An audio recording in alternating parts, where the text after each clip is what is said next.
जय हिंद मेरे प्यारे साथियों, क्या हाल चाल? ठीक ठाक? उम्मीद है कि अब बहुत ही अच्छे होंगे, स्वस्थ होंगे, मस्त होंगे। आइए मेरे प्यारे बच्चों, ध्यान देंगे मैथ की प्रश्नों की तरफ। ये देखेंगे इस क्वेश्चन का आंसर क्या होगा। बोला गया ABCD की माध्यिका CDBE एक दूसरे के O पर प्रतिच्छेद मतलब O पर काटती है। तो बोला गया है त्रिभुज ODE त्रिभुज ABC का अनुपात बताइए। इस टाइप के प्रश्न में पहले आपको कुछ कॉन्सेप्ट समझना पड़ेगा। कॉन्सेप्ट क्या कहता है कि अगर कोई त्रिभुज है और इस त्रिभुज का मानिए ये मिड पॉइंट है आधार का, ये साइड का मिड पॉइंट है, ये साइड का मिड पॉइंट है।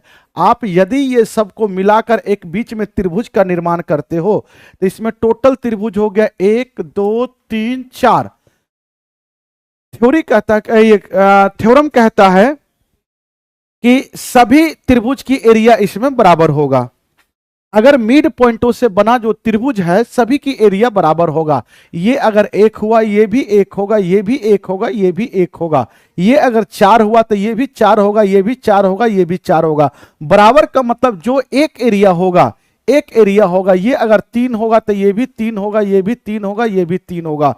कहने का मेरा अर्थ है कि बड़े त्रिभुज की एरिया 1 2 3 4 होगा तो छोटे त्रिभुज का एरिया 1 1 होगा। बोलो बड़े त्रिभुज के एरिया, अगर इस त्रिभुज के एरिया पूछे तो 1 और बड़े त्रिभुज के एरिया पूछे तो 4, मतलब 1/4 भागों में बट जाता है। ठीक है बच्चे, ठीक है बच्चे, ध्यान दीजिएगा। राधे राधे राधे राधे बच्चे।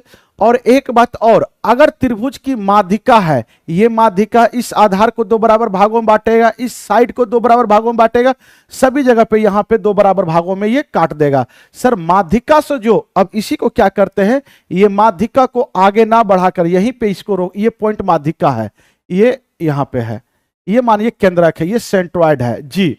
तो जी जब आप सभी माध्यिका को जिस पॉइंट पे मिलता है उसी को हम लोग केंद्रक कहते हैं, सेंट्रॉइड कहते हैं। ये भी हमारा एरिया 1 1 1, इसकी भी एरिया बराबर में बढ़ता है 1:1:1 में, 1:1:1 में। मेरे प्यारे बच्चों, अब यही दोनों को मिलाकर एक त्रिभुज बनाते हैं। इसका 3 3 3 मतलब बड़े त्रिभुज के एरिया अगर 3 होगा तो छोटा किसी भी एक का एरिया, एक त्रिभुज का एरिया 1 होगा, 1/3 होगा। और इसी त्रिभुज का आप ध्यान से समझिएगा, ध्यान से समझने की प्रयास करेंगे। ये दोनों मिला दिए, ये इसको मिला दिए, ये इसको मिला दिए, और अंदर वाले जो त्रिभुज है इसकी माध्यिका ले लिए, इसकी सेंट्रॉइड ले लिए, सेंट्रॉइड मिलाए। तो सबसे पहले छोटा त्रिभुज देखो 1 1 1, इसकी एरिया, तो ये पूरे त्रिभुज की एरिया क्या होगा 3। पहले इसे देखो, इसे बताइए, इसका एरिया, इसका एरिया, इसका एरिया, इसका एरिया बराबर होगा। ये अगर 3 होगा तो ये भी 3, ये भी 3, ये भी 3। अब हुआ क्या कि अभी मुझे पता नहीं किसका एरिया कितना, हम इसकी जो है सेंट्रॉइड लिए, तो सेंट्रॉइड भी 1 1 1। तो बताओ इस त्रिभुज के एरिया कितना आ गया 3, तो इसका भी एरिया 3, इसका भी एरिया 3, इसका भी एरिया 3 होगा।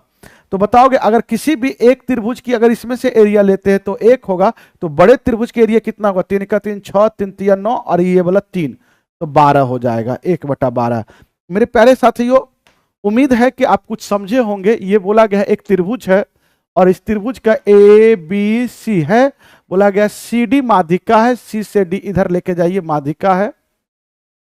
और बोला गया है आगे, बोला जाता है BE भी माध्यिका है, BE माध्यिका, और ये दोनों O पर प्रतिच्छेद करती है। कहां पे प्रतिच्छेद करती है, तो पूछा गया है कि त्रिभुज ODE, OD, ये ODE, ये दोनों ये मिलाओगे। मेरे प्यारे बच्चों, यहां से अगर आप देखेंगे तो आप बताएंगे इसकी एरिया और बड़े त्रिभुज की एरिया क्या होगा। अगर इसको सही से बनाते हैं, ये माध्यिका से मिला है त्रिभुज, ये हो गया, और इसको अगर यहां से यहां मिला दे तो क्या होगा। सर जी इसको अगर यहां से यहां मिलाएंगे और इसको मिलाएंगे, ये जो पॉइंट है देखिए ये किससे बन रहा है, ये माध्यिका से, ये भी माध्यिका से, ये बना है, ये बना है। तो सर अगर ये बना है तो इसको हम यहां खींच दे तो ये 1 होगा, ये 1 होगा, ये 1 होगा, ये 3 होगा, ये 3 होगा, ये 3 होगा। अगर इसको यहां से यहां खींच कर और इसको मिला दे तो सर जी जिस, ये O हो गया, ये ODE इस त्रिभुज का मतलब ये 1 है। 1 कितने में, तो 3 3 6 3 9 3 12, 1/12 होगा, 1:12 होगा। आंसर क्या होगा, A होगा। आंसर क्या होगा, A होगा।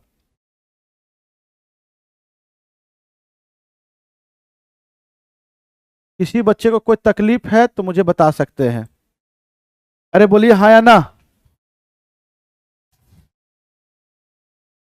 किसी बउआ को कोई दिक्कत है बउआ तो बताइए।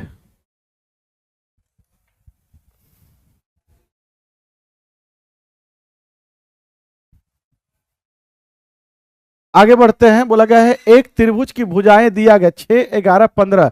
इसकी अवस्थित अंतःवृत्त की त्रिज्या बताइए। तो अंतःवृत्त की त्रिज्या होता है डेल्टा बाय सेमी पेरीमीटर, ये याद रखेंगे। ये त्रिभुज कैसा है मुझे मालूम नहीं है। एक त्रिभुज है, ये 6 है, 11 है, 15 है। सबसे पहले सेमी पेरीमीटर निकालिए। तो तीनों भुजाओं का योग बटा 2 होता है। सर 5 1 6 6 6 12 का 2। सर 1 1 2 1 3 32 बटा 2 करेंगे तो सेमी पेरीमीटर 16 आया। त्रिभुज की एरिया हीरोन्स फार्मूला से निकाल लीजिए। रूट अंडर होता है एस इंटू एस माइनस ए होता है, इंटू एस माइनस बी होता है, इंटू एस माइनस सी होता है। हीरोन्स की फार्मूला ये होता है रूट अंडर एस हो गया 16, 16 एस में से, इसी में से पहली भुजा घटाएंगे तो एस माइनस ए, मतलब 16 माइनस 11 करेंगे तो कितना होगा 5। इसी में से दूसरी भुजा घटाएंगे, 16 में से 15 घटाएंगे तो 1 होगा। इसी भुजा में से 16 में से 6 घटाएंगे तो 10 होगा। ये हो गया। मेरे प्यारे बच्चों, आप मुझे बताएंगे अब इसकी अगर आप वर्गमूल लेंगे तो 16 की वर्गमूल कितना हो जाएगा 4। इसको लिख सकते हैं 5 गुना 2। तो सर 16 की वर्गमूल 4, 2 गो 5 है, 1 4 बाहर निकल, 1 5 बाहर निकलेगा, अंदर 2 फंस जाएगा। तो इसकी एरिया हो जाएगा 4 पंचे 20 रूट 2। और त्रिज्या पूछा है तो त्रिज्या होता है डेल्टा, डेल्टा मतलब त्रिभुज की एरिया। त्रिभुज की एरिया आ गया 20 रूट 2 और सेमी पेरीमीटर अर्ध परिमाप है 16। सर 4 से काटेंगे, 4 चौको 16, 4 पंचे 20। आंसर हो जाएगा 5 रूट 2 बटा 4, 5 रूट 2 बटा 4। आंसर हो जाएगा सी। क्या कोई दिक्कत है बच्चे? आइए साथियों, बोला गया है इतने आधार, बोला गया है आधार इसका इतना है और 81 के लघु गणक का मान ज्ञात करें। इसका मतलब क्या है कि सर जी लॉग आधार जो बेस है वो क्यूब रूट ऑफ 3 है और इसका एक्सपोनेंट कितना है 81। इसी की मान निकालना है, इसी की मान निकालना है।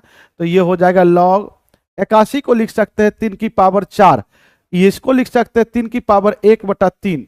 तो सर आप जानते हैं ये इधर जाएगा तो ये 4 होगा, ये इधर जाएगा तो 1 बटा 3।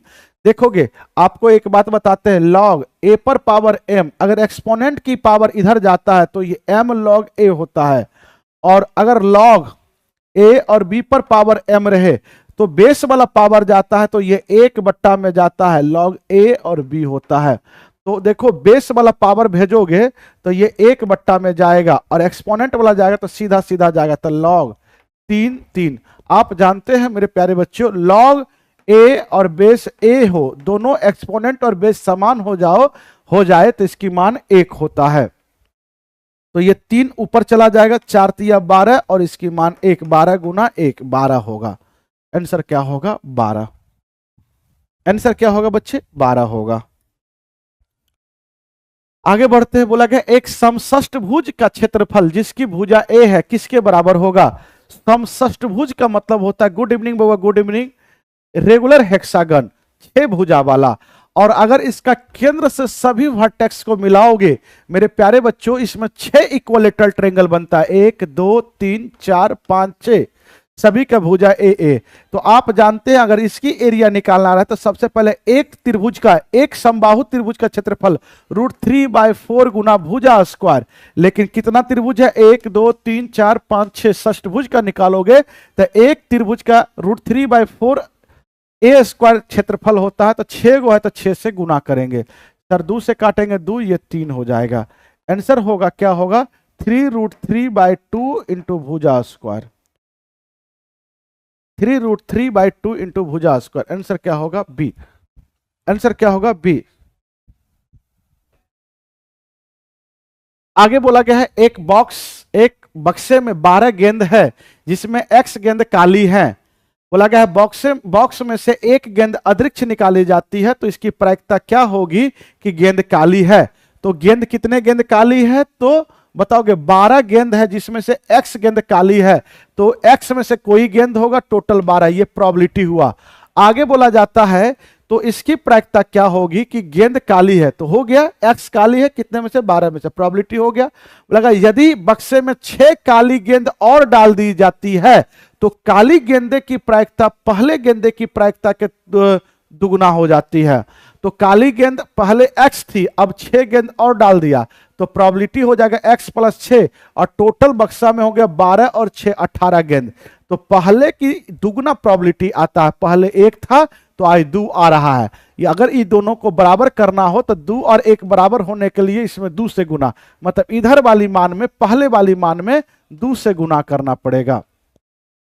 सर जी अगर 6 से काटेंगे, नीचे वाला 6 दूनी 12, 6 तिया 18, 2 से 2 कटा, इसको इधर भेजेंगे 3x बराबर में x + में 6, ये 3x में से x जाएगा 2x बराबर में 6, x की मान क्या होगा 3, x की मान क्या हो जाएगा बच्चे,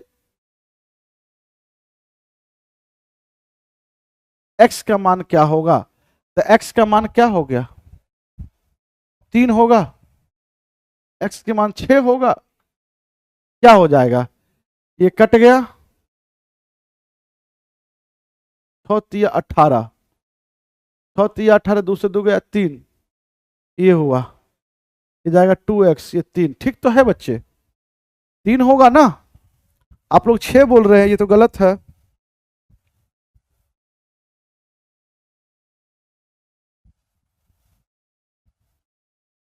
तीन ही होगा, 6 नहीं होगा, आपके आंसर क्या हो गया ई हो गया।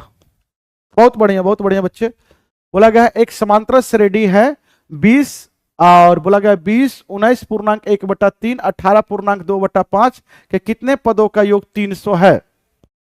तो सबसे पहले पदों का योग n की मान निकालना है। तो पहला पद कितना है बच्चे, तो 20 है और कॉमन डिफरेंस कितना है सर, इसमें से इसको घटाएंगे तो सर जी -2/3 होगा, कॉमन डिफरेंस -2/3 होगा, -2/3 होगा। A2 में से A1 घटाएंगे, आप घटाकर देख लीजिएगा, -2/3 होगा।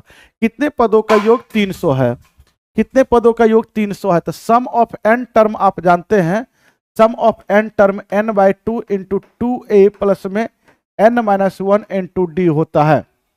Sir ji sum of n term मुझे मालूम नहीं, यही निकालना है 2a, तो ये हो जाएगा 20 दूना 40 प्लस में n-1 इंटू कॉमन डिफरेंस -2/3, ये कितना है 300। सर इसमें से 2 अगर निकाल लेते हैं तो 2 निकालते हैं तो n/2 इंटू 2 और यहाँ पे 20 हो जाएगा, ये माइनस हो जाएगा n/3, ये माइनस माइनस प्लस हो जाएगा 1/3, 1/3 हमने 2 बाहर खींच लिया इसका, ये 300 हो जाएगा। सर 2 से 2 कट गया, ठीक है बच्चे। अब इसको अगर गुना करते हैं तो 20 तिया 60 और 1 61, n इंटू हो जाएगा 61 माइनस में n बटा में 3 और ये 3 इस और ले जाएंगे तो 900 हो जाएगा। n की कौन सी मान रखे ताकि आगे 900 आ जाए। क्वाड्रिक इक्वेशन आगे सॉल्व करें क्वाड्रिक बनेगा। हम कहते कि n की मान बाय ऑप्शन से चेक कर लो। अगर 36 रखेंगे तो 36 में से 61 में से 36 जाएगा तो कितना होगा सर 25, 25 छक्का 150, 25 तिया 75, 75 और 15 जोड़ेंगे 90, ये सेटिस्फाई कर गया। क्या 25 भी होगा, क्योंकि क्वाड्रिक इक्वेशन की 2 मान होता है। 25 रखेंगे, 61 में से 25 जाएगा 36, 36 गुना 25 करो या 25 गुना 36 करो, दोनों वैल्यू पॉसिबल है, मतलब 1 से अधिक हमारा आंसर होगा। ए भी होगा बी भी होगा, 1 से अधिक हमारा आंसर होगा। 36 और 25 दोनों पॉसिबल है। क्या बच्चे कोई दिक्कत है, डी होगा, डी होगा, क्या होगा। साइंस का क्लास क्यों नहीं हो रहा है, चलिए मैथ का हो रहा है ना, शायद साइंस वाले सर अभी नहीं होंगे। आगे आइए बच्चे, बोला गया त्रिभुज एबीसी में बीसी के समांतर एक सरल रेखा एबी और एसी डीसी बोला डीई पर काटती है। मेरे प्यारे बच्चों एक बात हम आपको बताना चाहते हैं, पहले थ्योरी बताना चाहते हैं। ये कोई त्रिभुज है ए बी सी, हम बीसी आधार का ही समांतर अगर कोई लाइन यहां पे खींचते हैं, डीई खींचते हैं, जैसा बीसी है वैसा ही ये है, तो इसी को थेल्स थ्योरम कहते हैं।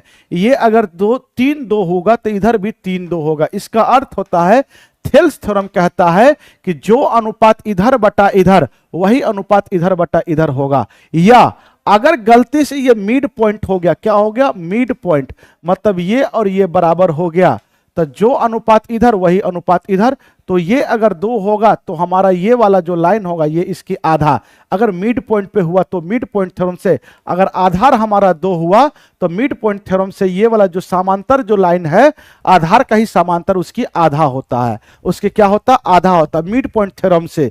मिड पॉइंट थ्योरम एक स्पेशल केस होता है, आधार का आधा ऊपर वाला समांतर होता है, जो थेल्स थ्योरम भी लगता है इसमें और सिमिलरिटी भी लगता है, दोनों लगेगा इसमें। ये त्रिभुज, ये छोटू त्रिभुज और बड़ा त्रिभुज दोनों सिमिलर होता है बच्चे, ठीक है। तो उसी प्रकार से बोला गया है एक त्रिभुज है और एक त्रिभुज की नाम ए बी सी दिया गया है, बोला बीसी के समांतर ए बी और ए सी पर डी ई काटती है, डी और ई काटती है, ये समांतर है मेरे प्यारे बच्चे। बोला गया ए बी जो है, ए बी बराबर में है 2AD, एडी को इधर ले आइए थे, ए बी बटा में एडी क्या हो जाएगा, 2/1, मतलब ए बी यहां से यहां पूरा 2 है तो एडी हमारा 1 है, तो पूरा से पूरा अगर 2 है तो ये 1 है, तो डी से बी कितना होगा, ये भी 1 होगा, मतलब 1 का मतलब होता है मिड पॉइंट, अगर इधर मिड पॉइंट हुआ तो ये इसकी समांतर है, ये भी मिड पॉइंट होगा, ये भी 1 होगा, तो ये 2 होगा तो ये 1 होगा, ये गारंटी है। तो आगे बोला था डीई, तो डीई अनुपात बीसी पूछा गया है, तो ये 1 होगा तो ये 2 होगा, मिड पॉइंट थ्योरम से। किस थ्योरम से बच्चे, मिड पॉइंट थ्योरम से। बोलिए कोई दिक्कत है, थेल्स थ्योरम और मिड पॉइंट थ्योरम एक ही होता है, लेकिन अगर बीच में भुजा को काट देगा तो वो मिड पॉइंट थ्योरम कहलाता है, उसे अलग से पढ़ना रहता है। बोला गया है अगर ये मान दिया गया है, इसकी मान आपको निकालना है, तो सबसे पहले एक आप कॉन्सेप्ट समझेंगे, कॉन्सेप्ट ये समझेंगे कि अगर यहां पे मानिए x की पावर 2 है प्लस में 1/x की पावर स्क्वायर में k है, तो सिंपल पावर में अगर जाना रहे तो करते क्या है, स्क्वायर रूट करते हैं इसका k में 2 जोड़कर, अगर प्लस में रहे तो, और माइनस में अगर जाना रहे तो इसी का माइनस में जाना रहे तो सर जी रूट अंडर में k -2 करते हैं, प्लस में जाना रहे तो +2 करके स्क्वायर रूट करते हैं, माइनस में जाना रहे तो -2 करके स्क्वायर रूट करते हैं, लेकिन जरूरी नहीं कि यहां पे 2 ही रहे, ये 2ab होता है, a की मान होता है x और b की मान होता है 1/x होता है, तो ये कटने के बाद 2 होता है, हो सकता है यहां पे x + a/x रहे तब, तो सर जी रूट अंडर में k प्लस में 2 × x × a/x होगा, इस कट जाएगा तो इसकी आंसर हो जाएगा k प्लस में 2a, मतलब यहां पे जरूरी नहीं कि हमेशा 2a ही रहे, कुछ अलग भी हो सकता है, ये आपको अलजेब्रा में पढ़ना रहता है, ठीक है बच्चे। तो यहां पे आप देखेंगे साथियों इस टाइप के क्वेश्चन में इसकी मान निकालना है, हम कहते हैं कि इस इक्वेशन को देखने के बाद आप x के पावर 4 से डिवाइड कर दीजिए, तो जैसे इसमें डिवाइड करेंगे x की पावर 8 था तो x की पावर 4 हो गया, आप 16 में x की पावर 4 से डिवाइड करोगे तो 16/x की पावर 4 हो जाएगा, आप इस संख्या में x की पावर 4 से डिवाइड करोगे कट जाएगा, माइनस में 433 होगा, बराबर के उस ओर जाएगा तो प्लस में 433 हो गया, सर जी मुझे वहां पहुंचना है, तो एक बार इसकी स्क्वायर रूट करेंगे तो ये स्क्वायर हो जाएगा, प्लस में 4 की 16 की स्क्वायर रूट करेंगे तो 4 होगा और इसकी ये स्क्वायर हो जाएगा, बराबर में क्या बताए थे, सिंपल 4 पावर से 2 पावर में आए तो आंसर होता है रूट अंडर में k कितना है तो 433 प्लस में 2k 2 प्लस में k प्लस में 2, तो 2 की मान अगर यहां पे देख लो सिंपल है x + 1/x है तब तो 2 होगा, लेकिन अगर नहीं है तो यहां पे क्या मान है, तो सर a की मान x² और b की मान 4/x², इससे ये कट जाएगा, 4 दूनी 8 होगा, तो सर जी इसकी आंसर क्या हो जाएगा, इतना प्लस में 4 दूनी 8 जोड़ना पड़ेगा, 8 3 11 441, इसकी वर्गमूल 21 होगा, इसकी मान ये है, अभी तक आंसर तक नहीं पहुंचे, फिर से सिंपल पावर में जाएंगे 1 और इसका स्क्वायर रूट करेंगे 2, इसका स्क्वायर रूट करेंगे तो x होगा, फिर इसका भी स्क्वायर रूट करना पड़ेगा 21 का, प्लस में 2ab, a की मान कितना है x और b की मान कितना है 2/x है, इससे ये कट जाएगा, 2 दूनी 4, 21 + 4 कितना होगा 25, 25 की वर्गमूल कितना होगा 5, 25 की वर्गमूल क्या होगा 5, जो कि हमारे ऑप्शन में नहीं है, इसी की मान पूछा था, आंसर क्या होगा 5, सर हो ई होगा,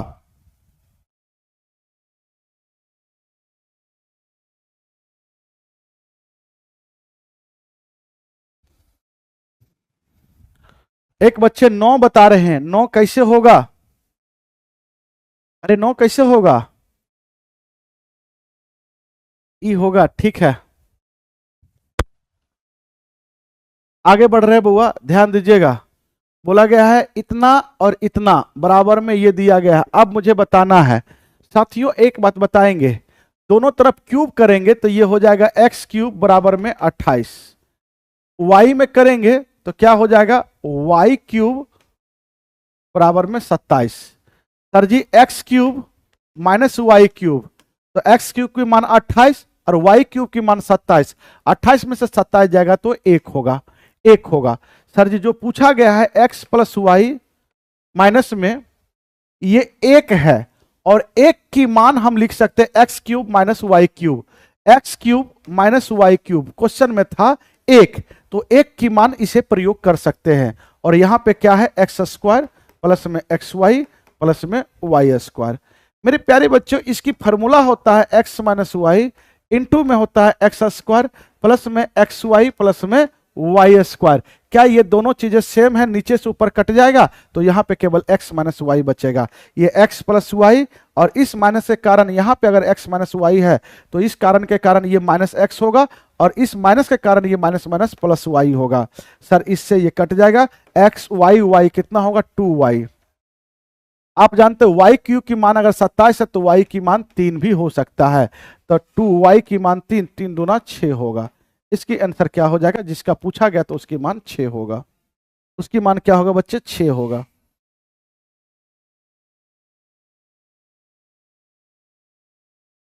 अरे हाँ या ना?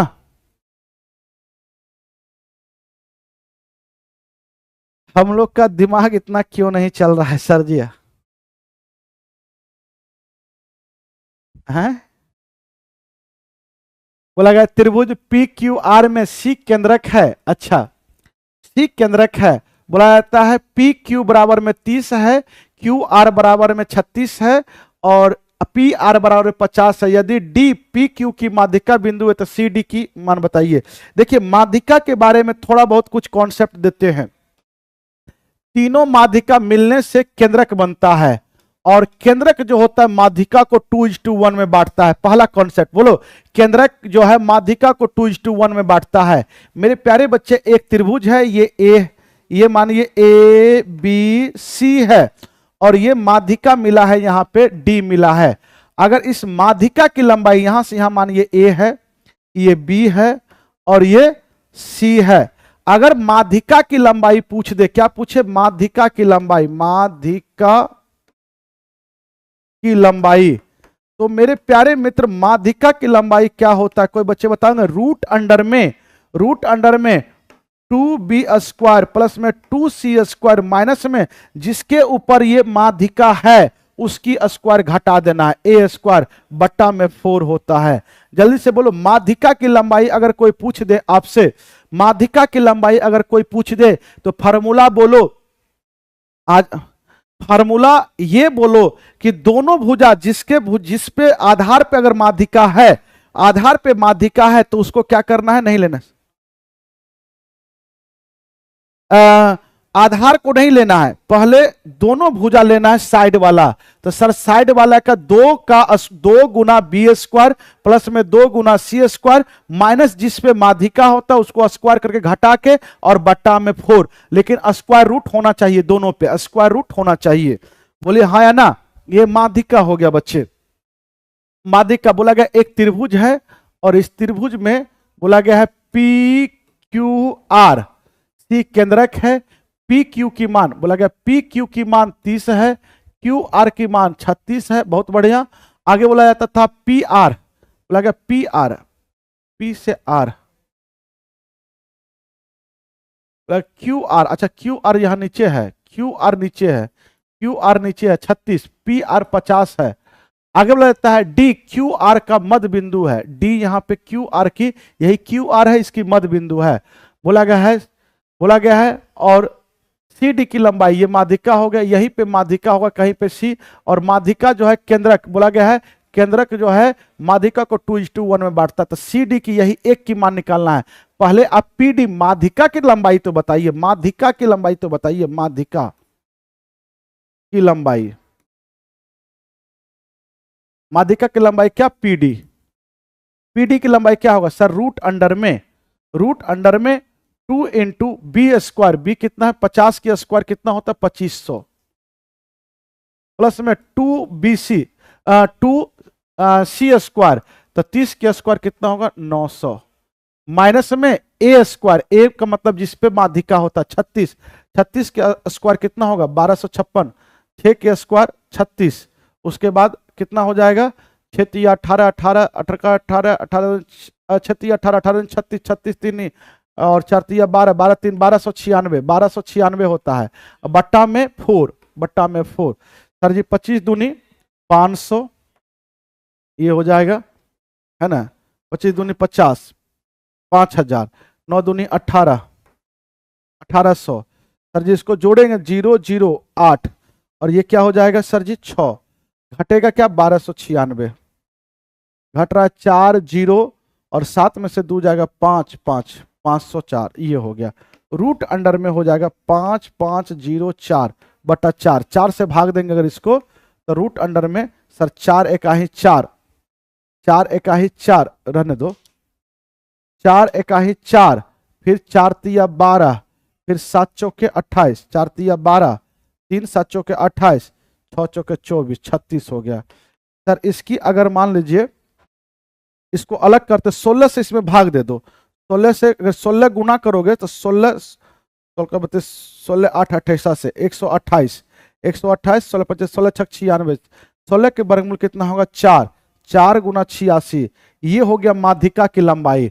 और पूरी माध्यिका के पीडी की लंबाई अगर 4 रूट 86, आपको निकालना है सीडी, तो सी से डी की लंबाई निकालना है, पूरी माध्यिका की लंबाई कितना है 4 रूट 86 है, और आपको निकालना सीडी, तो सीडी की वैल्यू कितना है 1, कि टोटल कितना में तो 2 और 1 3 में से, तो सर जी आंसर हो जाएगा 4 रूट 86 बटा 3, 4 रूट 86 बटा 3, ये हुआ आंसर, क्या हो गया ए।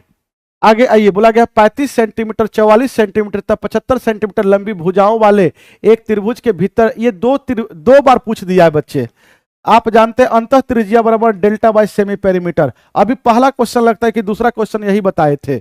एक कोई त्रिभुज है, जल्दी से बताइए इसका, ये 35 है भुजा, ये 44 है, आप ही लोग बताओ सेमी पेरीमीटर क्या होगा, एस, सभी को जोड़ोगे 5 5 10 4 14, ठीक है, 7 3 10 4 14 1 15, 154 बटा 2, 7 7 77, तो सर जी त्रिभुज की क्षेत्रफल होता है हीरोन्स फॉर्मूला से रूट अंडर में S, S into S minus A, पहली भुजा घटाएंगे तो सर जी 33 हो जाएगा, इंटू एस माइनस बी, इसको घटाएंगे तो ये 2 होगा, इंटू एस माइनस सी, इसको घटाएंगे तो ये 2 होगा और ये 42 हो जाएगा, है ना। अब इसको सर कैसे सॉल्व करेंगे, सर जी यहां से कर सकते हैं, इसको लिख सकते हैं 11 गुना 7 77, इसको लिख सकते हैं 11 गुना 3, ये 2 है, इसको लिख सकते हैं, क्या लिख सकते हैं 6 गुना 7, देखो 7 गुना 7 2 गो था तो एगो 7 बहरे निकलेगा, 11 गुना 11 2 गो था तो एगो 11 बहरे निकलेगा, और 6 3 दूनी 6 और ये 6 2 गो 6 है, एगो 6 बहरे निकलेगा, ये हमारा एरिया आ गया, डेल्टा आ गया।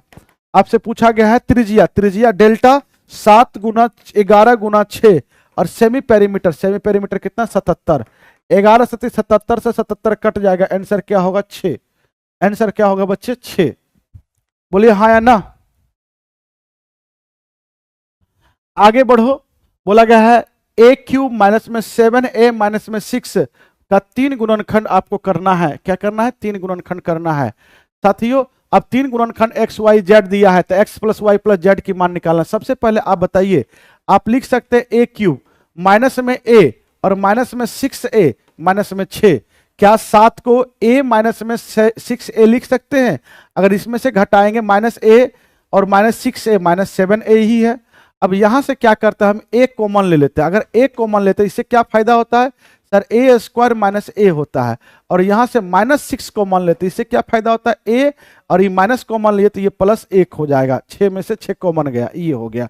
ये ए स्क्वायर माइनस बी स्क्वायर की फॉर्मूला लगा दीजिए, तो ए स्क्वायर माइनस बी स्क्वायर क्या होता है ए प्लस बी इंटू ए माइनस बी, ये हो गया, माइनस में क्या होगा 6a, सर यहाँ भी a प्लस वन है, यहाँ भी a प्लस वन है, क्या कॉमन ले लीजिए sir, a plus one common ले लेते हैं। यहाँ से क्या बचा sir, a into A minus one, यहाँ से क्या बचा तो -6 बचा। अब इसको जो है तोड़ दीजिए, तो ये रहने दीजिए, ये तोड़ दीजिएगा तो ये हो जाएगा a स्क्वायर माइनस में a माइनस में 6। तो सर जी अब यहाँ भी इसकी दो फैक्टर करेंगे सर जी, a प्लस वन और इसको लिख सकते हैं आप a स्क्वायर 3 दूनी 6, 3 दूनी 6 माइनस 3a और प्लस में 2a, 3a में से 2a जोड़ेंगे तो -a होगा -6। ये मिडिल फैक्टर किए हम इसका 3 दूनी 6, ठीक है बच्चे, जोड़ घटा पे -1 आना चाहिए, a प्लस वन, इसको लिख सकते हैं यहाँ से कॉमन ले लीजिए a कॉमन लेंगे तो ये a माइनस में 3, यहाँ से कॉमन लीजिएगा 2a माइनस 3, तो ये बताओगे ये a प्लस वन आ गया, ये आ गया a माइनस 3, कॉमन लेंगे तो यहाँ से क्या बचेगा a प्लस 2। तो 3 फैक्टर इसकी आ गया, यही हमारा x है, ये हमारा y है, ये हमारा z है। तो आप मुझे बताओ 3 फैक्टर आया, क्या क्या आया, x plus a plus one, a minus 3, a plus 2, x y z आ गया, 3 फैक्टर आ गया। तो x plus y plus z की मान पूछा है, तो x की मान आ गया, पहला फैक्टर आ गया a प्लस वन, तो x के जगह पे a प्लस वन लिखिए। दूसरा फैक्टर, दूसरा गुणनखंड आ गया a माइनस 3 प्लस में तीसरा गुणनखंड z की मान आ गया a प्लस में 2, सभी को जोड़ेंगे तो a 3a हो गया, और ये -3 और +3 कटेगा तो 0, ये क्या हो जाएगा 3a। अगर तीनों गुणनखंड को आप जोड़ेंगे तो आंसर क्या होगा 3a होगा। आंसर क्या होगा बच्चे 3a होगा।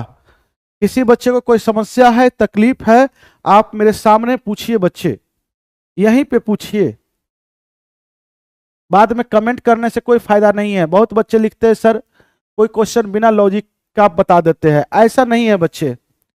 आप एक बार इसको प्यार से देखिए, अगर नहीं समझ में आए तो उसको बार बार देखिए, ठीक है।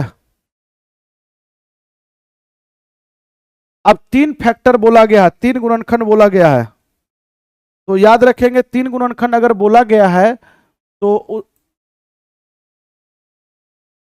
अगर x y z है, तो x y z है तो क्या होगा, तो पहला फैक्टर आया x प्लस वन, इसी की मान x होगा, ये नजर आ रहा है आपको कि नहीं आ रहा है। दूसरा factor x minus y, x minus 3, a minus 3, इसी को y बोल देंगे। तीसरा गुणनखंड जो है a प्लस 2 है, तो इसी को z बोल देंगे। ये मान बैठाने वाले क्वेश्चन है, क्या हम मान बैठा दें?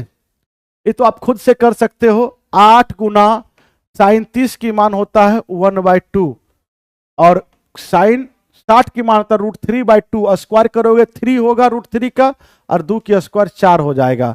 माइनस 4 गुना साइन 90 की मान 1, सेक 45 √2 होता है, √2 की स्क्वायर करोगे 2 हो जाएगा, बट्टा में टेन 45 के मान 1, कॉट 30 की मान होगा, क्या होगा बच्चे, कॉट 30 की मान होगा √2 और √3 की स्क्वायर करोगे तो 3 होगा। देखिए सही हम लिखे, 4 दूनी 8 कट गया, ये 3 होगा, माइनस माइनस 4 दूनी 8 प्लस 8 होगा, 8 3 11 हो जाएगा। गड़बड़ हो गया क्या जी? अच्छा अच्छा, ये 3 हो जाएगा, ये 4 होगा, ये 2 होगा, -2 होगा। ये कितना हो जाएगा, -6 में से 3 जाएगा तो -3, और नीचे में -2, ये कट जाएगा 3/2।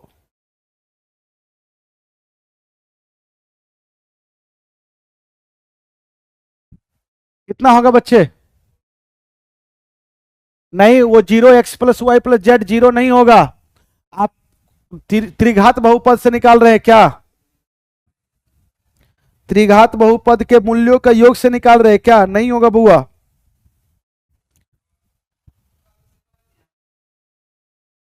तीन बटा दो आपकी आंसर में कहीं नहीं है, आंसर ई होगा। देख लीजिएगा आप लोग, लगा एक अर्धगोले कटोरे को बनाने के लिए 342 पाई सेंटीमीटर क्यूब स्टील का यूज होता है।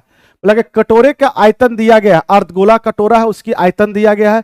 कटोरे में पानी रखा जा सकता है, तो कटोरे की मोटाई तथा बाहरी भाग का वक्र पृष्ठीय क्षेत्रफल, मतलब मोटा भी है कटोरा, मोटा भी है, ये है, तो अंदर में पानी रखा जाएगा, तो अंदर में पानी की आयतन, पहले अंदर में अगर पानी रखा जाएगा तो इसके दो त्रिज्या होगा, एक आंतरिक त्रिज्या होगा, एक बाह्य त्रिज्या होगा। तो अंदर में जो आयतन दिया गया है इसका, जिसमें पानी रखा गया है, उसकी आयतन 144 पाई है। तो कटोरे की आयतन होता अर्धगोला है 2/3 पाई आर क्यूब, और ये है कितना, तो 144 पाई है। ये इससे ये कट जाएगा, इससे ये कटेगा 2 से, तो ये 7 होगा, ये 2 72 हो गया। आर क्यूब की मान हो जाएगा ये 6 तिया 3 दूनी 6 7 तिया के 216, आर की मान हो गया 6।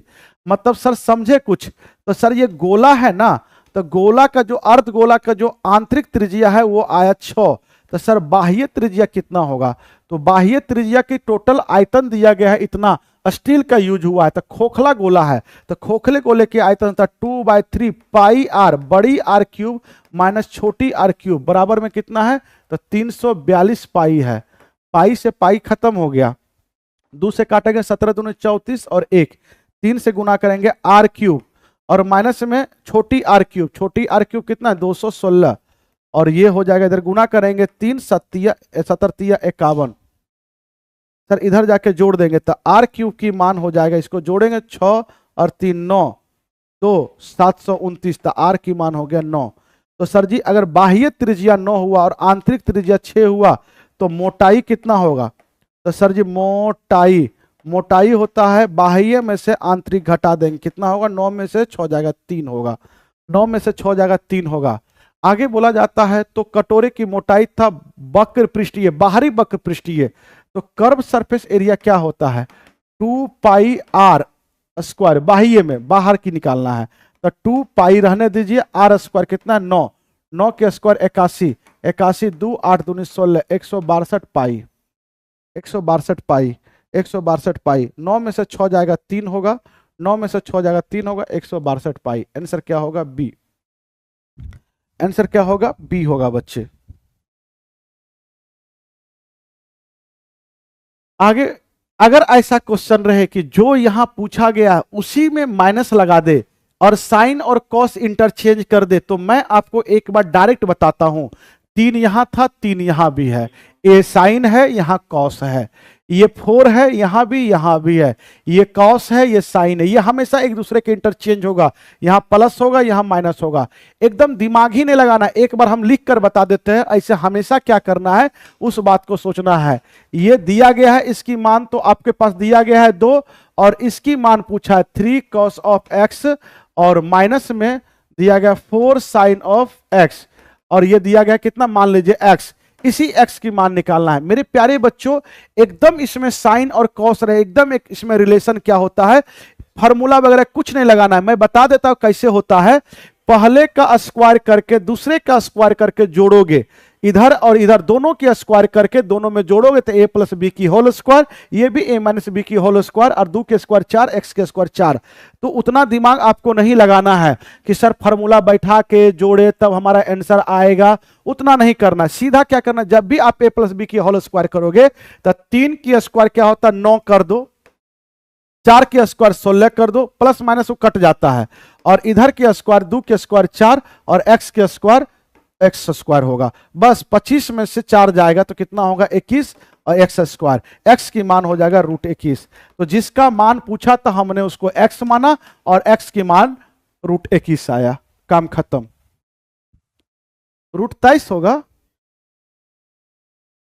16 9 25, 25 में से 4 जाएगा, एक गधा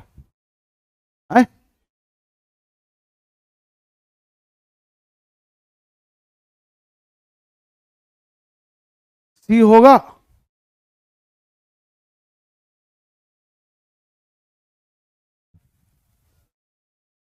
आइए, cos 90 माइनस थीटा क्या होता है, साइन थीटा, क्या होता है साइन थीटा, तो साइन पर पावर 4 है, थीटा हो जाएगा, प्लस में क्या होता है साइन स्क्वायर 90 माइनस थीटा क्या होता है, तो cos स्क्वायर थीटा हो जाएगा, cos स्क्वायर थीटा माइनस 1, ये माइनस को इधर कॉमन ले लेंगे तो ये ऊपर भेजोगे तो ये हो जाएगा cosec पर पावर 4, ये माइनस इधर लेंगे, ये माइनस हो जाएगा यहाँ पे, ये हो जाएगा 1 माइनस, माइनस कॉमन लेंगे, ये प्लस था तो माइनस हो जाएगा 1 माइनस में cos square theta, 1 minus cos square theta क्या होता है साइन स्क्वायर थीटा, ऊपर लेके चले जाएंगे। तो यहां से आ गया कौसेक पे पावर 4 थीटा, ये माइनस साइन ई, साइन स्क्वायर थीटा जाएगा तो ऊपर में क्या हो जाएगा कौसेक स्क्वायर थीटा। यहाँ पे 4 कोसेक स्क्वायर थीटा, यहाँ पे 2 है, आप 2 कॉमन ले लीजिए, 2 कोसेक स्क्वायर थीटा कॉमन, तो ये क्या हो जाएगा कौसेक स्क्वायर थीटा -1 होगा। कौसेक स्क्वायर थीटा -1 क्या होता है, यहाँ पे कौसेक स्क्वायर थीटा माइनस क्या होता है बच्चे, तो याद रखेंगे कौसेक स्क्वायर थीटा माइनस में कॉट स्क्वायर थीटा की मान 1 होता है। ये उधर लेके जाओगे तो और 1 को इधर लाओगे तो ये क्या हो जाएगा कॉट स्क्वायर थीटा। आंसर क्या हो जाएगा, तो sir cot square theta answer है ही नहीं है।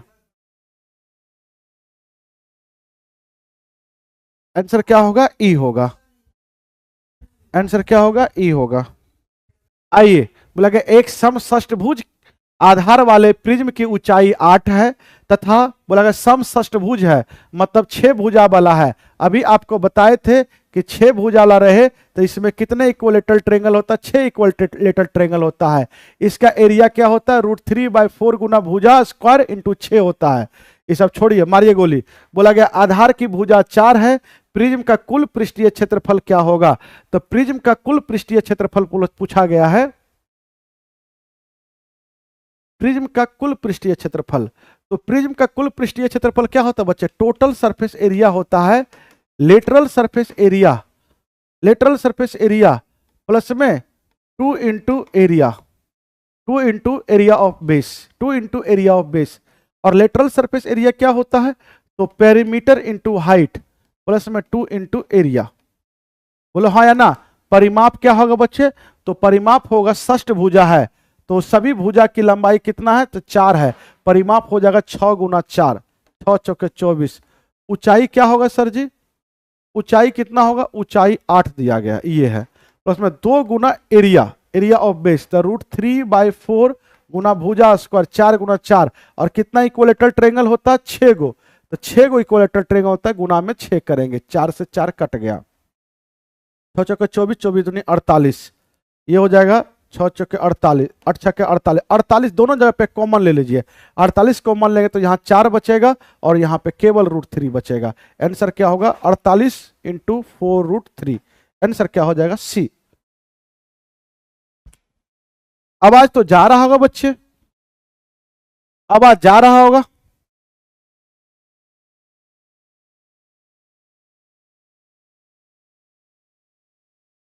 आवाज जा रहा होगा, ठीक है बोलो जल्दी से। प्रिज्म का जो टोटल सरफेस एरिया होता है लेटरल सरफेस एरिया प्लस में 2 गुना एरिया ऑफ बेस होता है, ठीक है, एरिया ऑफ बेस होता है।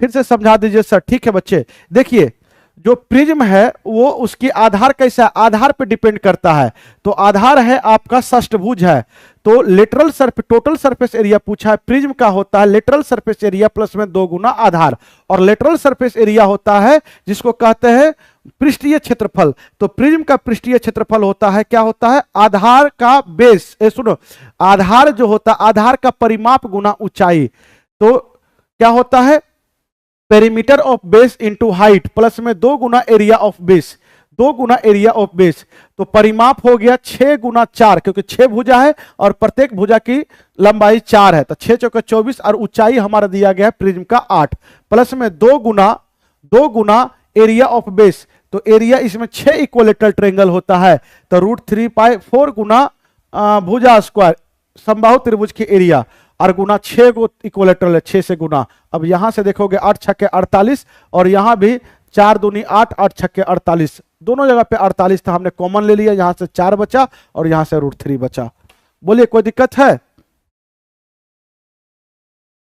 आगे बढ़ते हैं। बोला गया एक ध्वज की ऊंचाई क्या होगी, यह बोला गया यदि एक 20 फीट लंबी सीढ़ी ध्वज के 20 फीट नीचे तक ही पहुंचती है और सीढ़ी के चरण पर ध्वज की शीर्ष का उन्नयन कोण 60 डिग्री हो, यह ध्वज की लंबाई है, और सीढ़ी अगर यहां से हम लगा रहे हैं तो इसका यहां से ऊंचाई से इसका 20 ही फीट पे पहुंचता है, सीढ़ी भी हमारा 20 फीट है, और सीढ़ी का यहां से इसकी उन्नयन कोण अगर देखा जाए तो कितना डिग्री का है, 60 डिग्री का, पूरा का पूरा ये 60 डिग्री का है।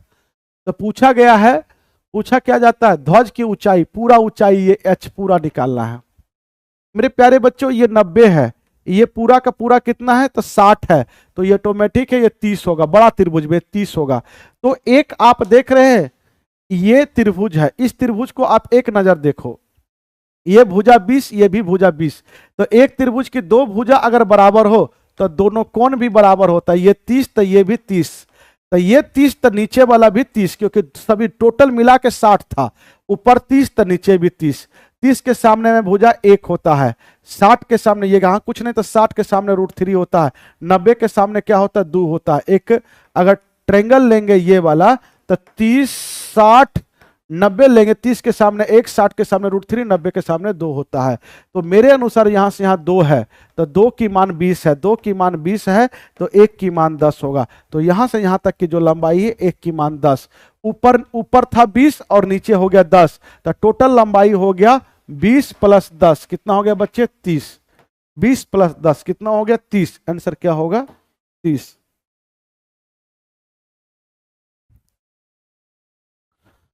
आवाज बढ़ा लीजिए अपना मोबाइल के बच्चे।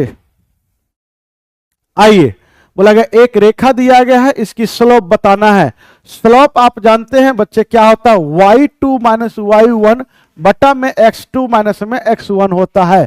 तो y कितना है तो 5, 5 में से 3 जाएगा तो 2 होगा, और x2 कितना -6 में से, अगर -6 में से आप -2 करें तो माइनस माइनस प्लस होगा, तो -4 होगा। सर इसको काटेंगे तो -1/2 हमारा आंसर होगा। आंसर क्या होगा ए होगा। बहुत खूब बहुत खूब बच्चे, सभी बच्चे का आंसर आ रहा है ए होगा। सर एक पिरामिड है, अब देखो वहां पे प्रिज्म था, तो प्रिज्म का जो लेटरल ये टोटल सरफेस एरिया था, लेटरल सरफेस एरिया प्लस में 2 गुना आधार का एरिया था। यहां पे प्रिज्म है और पिरामिड है, पिरामिड का टोटल सरफेस एरिया अगर पूछा जाएगा तो लेटरल सरफेस एरिया इसका भी होता है, वहां पे 2 गुना एरिया ऑफ बेस था, यहां पे केवल एरिया होगा, केवल क्या होगा एरिया ऑफ बेस होगा, और लेटरल सरफेस एरिया होता है 1/2 एरिया ऑफ परिमाप गुना सलांट हाइट, परिमाप गुना सलांट हाइट होता है, और यहां पे केवल एरिया होता है। इस बात फार्मूला को याद रखेंगे। अगर पिरामिड रहे तो साथियों बोला एक पिरामिड के आधार वर्ग है और वर्ग की भुजा 8 है, यदि पिरामिड की ऊंचाई 16 है तो बोला गया पिरामिड के कुल टोटल सरफेस एरिया, तो सलांट हाइट की जरूरत है, मुझे ऊंचाई तो दिया गया है, ऊंचाई दिया गया है, कैसा है पिरामिड तो वर्ग के जैसा। देखो पहले सीखिए, ये वर्ग है, वर्ग की सभी भुजा बराबर होगा, ये खींच देंगे, ये हमारा पिरामिड हो गया, पिरामिड हो गया। मेरे प्यारे बच्चों अगर ऊंचाई जो होता है ये वर्टेक्स से इस पे यहां पे मिलाओगे, ये हमारा ऊंचाई और इधर मिला दो, यहां पे मिलाओगे तो 90 डिग्री पे होता है, ये ऊंचाई हमारा 16 दिया गया है। तो हमारा सबसे पहले आप सलांट हाइट निकालो, ये यहां ये वर्टेक्स से आप आधार का मिड पॉइंट, मतलब कोई भी भुजा का मिड पॉइंट मिलाएंगे तो यही हमारा सलांट हाइट होता है, तो ये एक त्रिभुज बन जाता है, ये एक त्रिभुज बनता है। ये ऊंचाई 16 है, ये यहां से यहां मिलाओगे तो ये अंतः केंद्र होता है। तो त्रिभुज ये वर्ग की अंतः केंद्र क्या होता है भुजा की आधा, तो भुजा अगर हमारा 8 है तो इसकी आधा कितना होगा 8 4 होगा। तो ये कर्ण, ये लंब हो गया, ये कर्ण हो गया, तो आधार ये लंब हो गया, ये आधार हो गया, तो कर्ण क्या होगा, यहाँ 4 है यहाँ भी 4, आप निकाल लीजिएगा अपने से, 4 के स्क्वायर 16, 16 1 17, आप निकाल लीजिएगा। सलांट हाइट आ गया हमारा 4√17।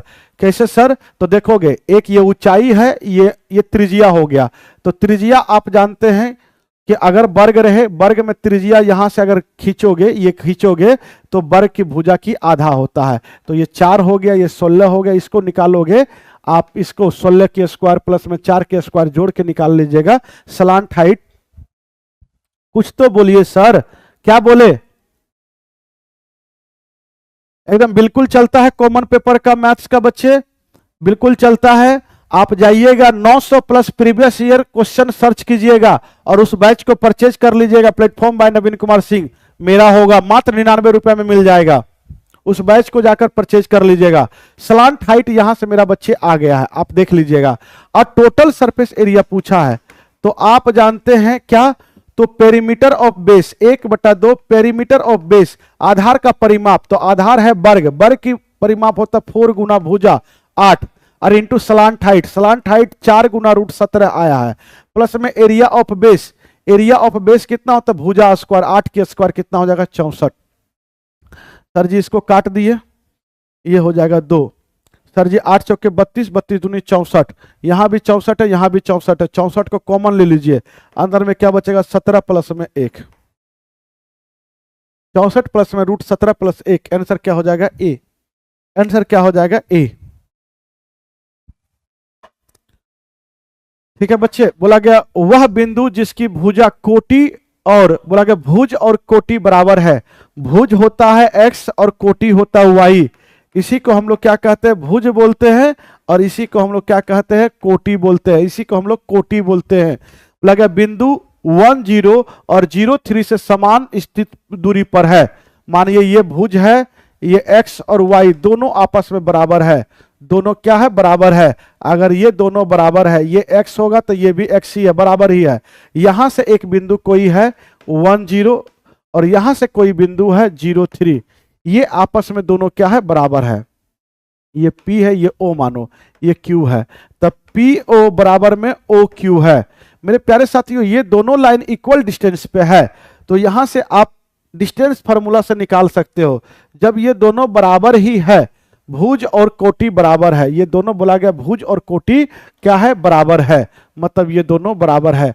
तो एक क्यों नहीं हम ऑप्शन से चेक कर लेते हैं, अगर यहाँ 1 1 रखते हैं, पहला ऑप्शन 1 में से 1 गया 0 और 0 माइनस 1, डिस्टेंस फार्मूला क्या होता है, डिस्टेंस फार्मूला लगा देंगे, रूट अंडर में x2 में से x1 घटाएंगे और स्क्वायर कर देंगे, प्लस में y कोऑर्डिनेट का अंतर का स्क्वायर, y कोऑर्डिनेट का अंतर का स्क्वायर करेंगे, तो सर जी x कोऑर्डिनेट के अंतर लिए तो 0 आ गया, y कोऑर्डिनेट के अंतर लिए 1 के स्क्वायर 1, इधर से लिए तो 1 के स्क्वायर 1 और 3 के स्क्वायर 3 और 1 1 2, 2 के स्क्वायर 4 रूट 5 आ गया। कभी ये दोनों बराबर नहीं आया, इधर से 1 आया इधर से रूट 5 आया, जो कि ये आंसर हमारा नहीं हो सकता, 1 1 हमारा आंसर नहीं होगा, पहला आंसर नहीं होगा। 2 रखते हैं सर x बराबर में x, सर 2 2 रखते हैं, ऑप्शन से 2 में से 1 जाएगा 1, 1 की स्क्वायर 1 प्लस में 0 में से 2, 2 की स्क्वायर 4, तो सर जी 1 प्लस 4 कितना होगा रूट 5, इधर 5 आया, सर 0 में से 2 गया, 2 की स्क्वायर 4 होगा, 3 में से 1 2 जाएगा 1, 1 की स्क्वायर 1, तो 4 और 1 रूट 5 आ गया, इधर भी रूट 5 है इधर भी रूट 5 है, डिस्टेंस इक्वल डिस्टेंस इसी बी पर ही आया है, बाय ऑप्शन जाएंगे।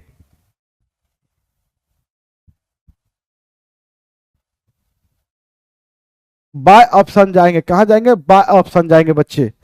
आगे बढ़ते हैं, ध्यान से सुनिएगा, ये बोला गया है एक वर्ग और एक समभुज, समभुज त्रिकोण मतलब समबाहु त्रिभुज हो गया कि परिधि बराबर समान है, समभुज त्रिकोण का मतलब समबाहु त्रिभुज, इक्विलेटरल ट्रायंगल की परिधि समान है।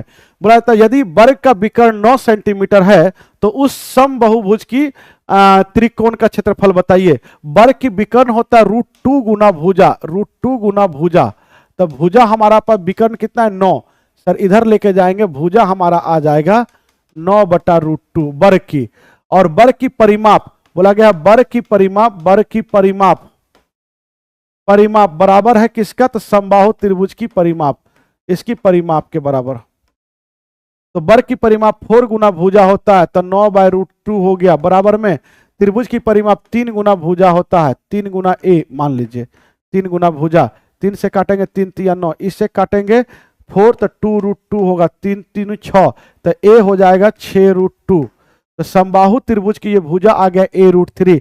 एरिया क्या होता है समबाहु त्रिभुज का, √3 बाय 4 गुना भुजा स्क्वायर, 6 का स्क्वायर 36 और √2 का स्क्वायर क्या होगा 2, सर जी 9 चौके 36, 9 दूनी 18, 18 √2 आ गया, 18 √3 सॉरी 18 √3, आंसर क्या होगा ये 18 √3। सर जी स्टेट का नोटिफिकेशन आउट, सी नहीं होगा, √3 बाय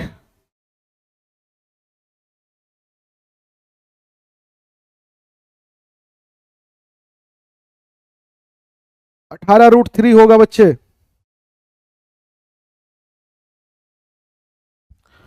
18 √3 ए में भी है और बी में भी है, बहुत अच्छा। हमने यहाँ पे मान ली कुछ ना कुछ गलती किया होगा, लेकिन मान लो डी, एक ही ऑप्शन दोनों में नहीं दे सकता है, कुछ ना कुछ इधर डिफरेंट होगा, या अलग वे में ये इसको देना चाहिए था, इसे अलग वे में देना चाहिए था, ठीक है, तो चलिए गलती से टाइप हो गया होगा, मान लीजिए आप डी, ये बोला गया है और ये इसकी फैक्टर है, a प्लस में 2b निकालना है। अगर ये इसकी फैक्टर है, ये इसकी गुणनखंड है, तो इसकी मान उठा के इसमें रखोगे तो पूरा का पूरा सेटिस्फाई करेगा, इसकी रिमाइंडर 0 करेगा। सर एक्स स्क्वायर माइनस ए बराबर में 0, तो एक्स स्क्वायर बराबर में होगा 1, तो एक्स की मान होगा प्लस माइनस 1, मतलब दो मान, एक्स की मान अगर हम 1 रखेंगे तो बताओगे इसकी में रखने के बाद इस पूरा इसकी मान 0 करेगा। सर जी 1 पे पावर 4 करोगे 1, और यहां पे एक्स क्यूब की मान 1 करोगे तो ये हो जाएगा a, और ये हो जाएगा 3 माइनस में b बराबर में 0। सर जी ये जोड़ेंगे तो a माइनस बी बराबर में 3 1 4 बराबर के उस और जाएगा तो -4 होगा। दूसरा, अगर x बराबर में पुट करोगे -1 यहां रखोगे तो ये 1 होगा, -1 पे पावर 4 करोगे प्लस में आ जाएगा, -1 पे पावर 3 करोगे तो -a होगा, यहाँ पे -3x होगा, माइनस में b बराबर में 0। बच्चे एक बात आप मुझे बताइएगा, ये क्या हो जाएगा, ये -a होगा -b होगा, ये क्या होगा 3x, ये 3 होगा, -3 और +1 -2 बराबर के उधर जाएगा +2 होगा। यहाँ क्या है a माइनस बी बराबर में -4। तो इक्वेशन हो गया, पहला इक्वेशन ये था, दूसरा इक्वेशन ये था, दूसरा इक्वेशन पहला इक्वेशन। अब ये दोनों क्या करेंगे, जोड़ देंगे, जैसे जोड़ेंगे तो ये माइनस प्लस कट जाएगा, -b होगा, -2b होगा, ये जोड़ेंगे तो -2 होगा, माइनस माइनस से कट गया, 2 से 2 गया, तो b की मान क्या हो गया 1। b की मान अगर 1 हुआ तो b की मान अगर 1 हुआ तो यहां रखेंगे, उस और लेके जाएंगे तो a की मान कितना हो जाएगा, -1, उधर लेके जाएंगे तो ये हो जाएगा -3, a की मान हो जाएगा -3, a की मान हो जाएगा -3। साथियों a प्लस में 2b पूछा है, तो सर जी a की मान कितना है -3 और 2b, b की मान 1 रखेंगे 2, तो ये क्या हो जाएगा -1। आंसर क्या होगा, ये b।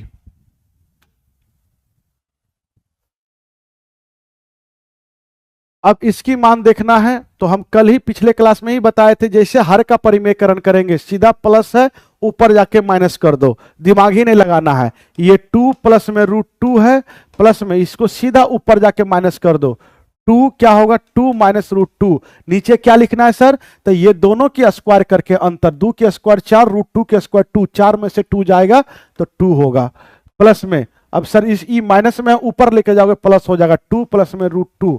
सर यहां क्या लिखना है, इसकी स्क्वायर करके इसकी स्क्वायर के अंतर, नीचे में स्क्वायर करके अंतर, 2 के स्क्वायर 4, √2 के स्क्वायर 2, 2 में से 2 ये 2 होगा, प्लस में ये 2 माइनस में √2, माइनस √2 प्लस √2 कट जाएगा, 2 2 4 होगा, 4 और वर्गमूल अगर 2 नीचे में 4 होगा और 2 2 4, 4 दूनी 8, 8 प्लस में 2 माइनस √2 प्लस में 2 प्लस √2।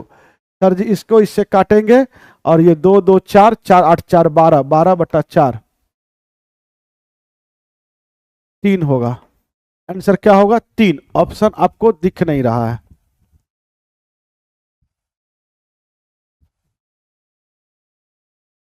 गलती हो गया क्या जी?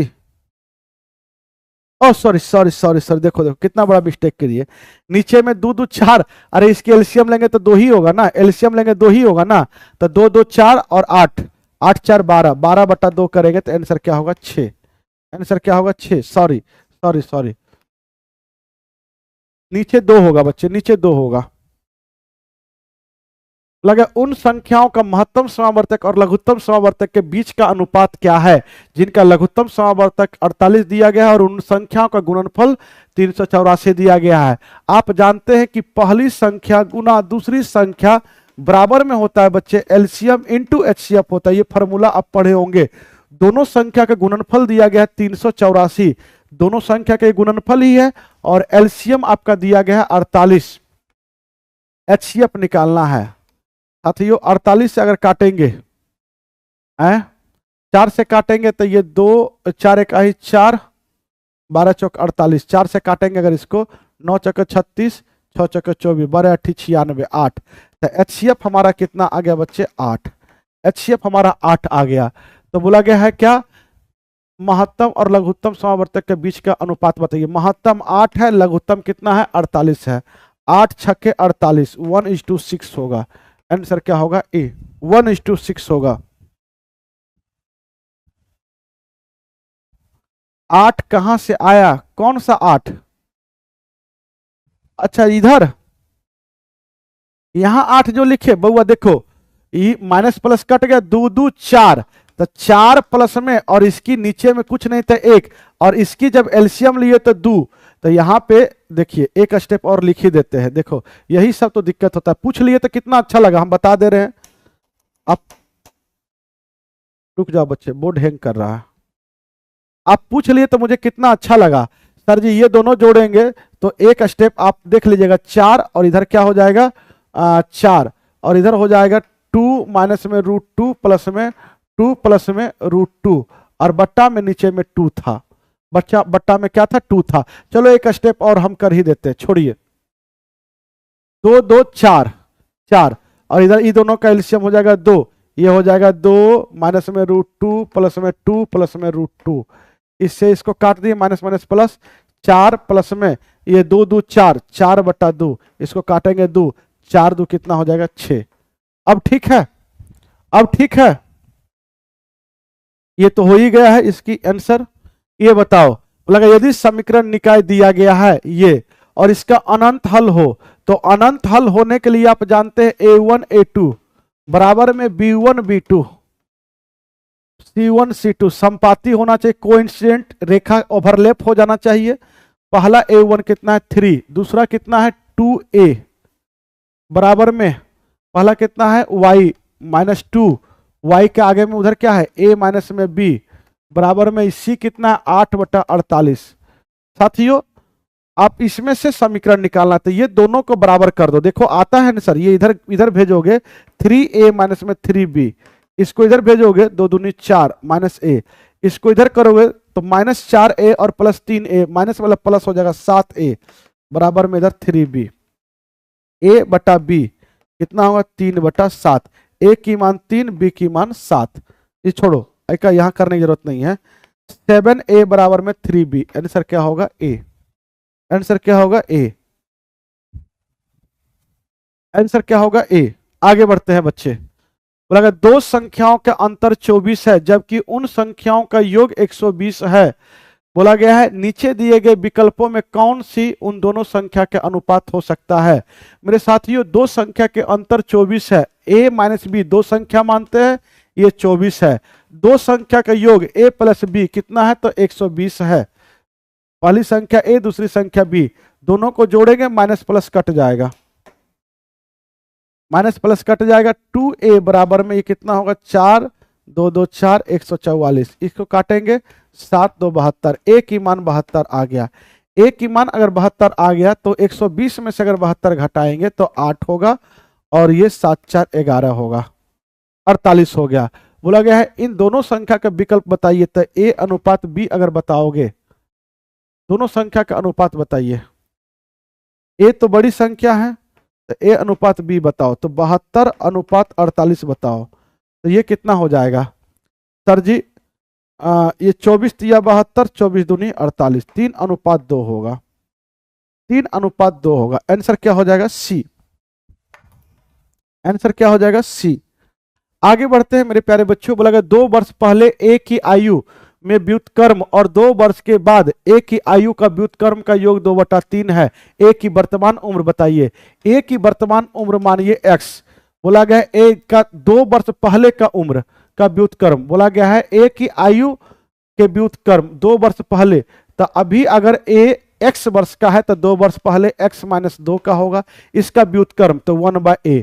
2 वर्ष बाद का उम्र x + 2 होगा, इसका व्युत्क्रमों का योग, बोला गया है व्युत्क्रमों का योग 2/3 है, 2/3 है।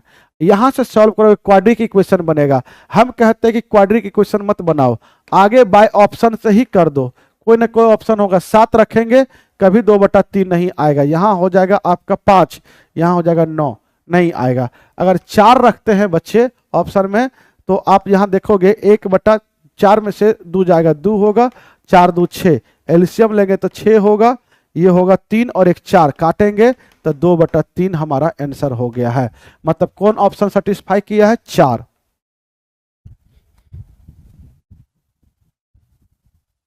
26 का ऑप्शन सी भी आता है, 26 का कहां है, सी भी आएगा,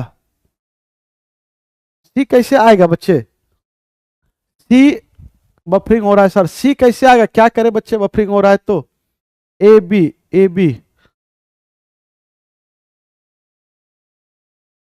कौन कौन सा इक्वेशन बराबर करने के लिए सी आ रहा है, अगर ये दोनों को बराबर करते हैं तो -2a-b, 8 छक्के 48, 1/6 ये हो जाएगा a-b बराबर में 6 दूनी 12।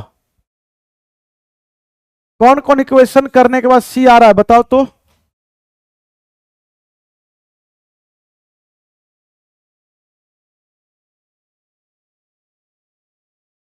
अब देखिए अपने अपने तरीका से आप सोचिए बच्चे, जहां तक हमने सोचा वहां तक आपको बताया।